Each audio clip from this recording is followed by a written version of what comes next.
Our problem segment tonight, as you may know, we donate hundreds of thousands of dollars to help the poor, not only in America, but all around the world, especially children. And you help us do that by buying stuff on BillO'Reilly.com. But there is a reason why some areas remain poor generation after generation, despite massive assistance. Tonight on ABC, Diane Sawyer has a special entitled, A Hidden America, Children of the Mountains. And I spoke to her about it yesterday. Your show's entitled Children of the Mountains, okay? But there are Rocky Mountains, they're not poor there. There are Sierras, they're not poor there. And I submit to you that the culture in Appalachia harms the children almost beyond repair. And I did some volunteer work in Berea, Kentucky. I know the area pretty well. There's really nothing we can do about it. Am I wrong? You're wrong. The great opportunity is the information economy. If you take these kids, and that's really what we're seeing here in this documentary, as somebody said, you know, these kids are as smart as the kids in India. Sure. These kids are as smart as the kids in Mexico. But their parents are screwed up. Take them, well, again. You know, that's the thing. When I was doing the volunteer work, kids get married at 16 and 17. Their parents are drunks. I'm generalizing now. There's a lot of meth. There's a lot of irresponsibility.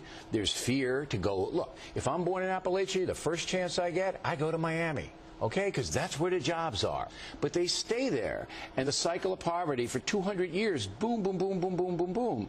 And I don't want to sound hopeless about it, but I think it is hopeless. I don't think the government can do anything about it. There are statistics that will tell you that it has a higher prescription drug abuse rate than twice as high as Miami. All poor areas do that. As New York. Not all poor areas. There's no question about it. That, and as we know, the company that manufactured OxyContin moved in there, ended up paying a fine for what they said to people about the addictiveness of the drug there. So, yeah, they've been trapped in a lot of cycles.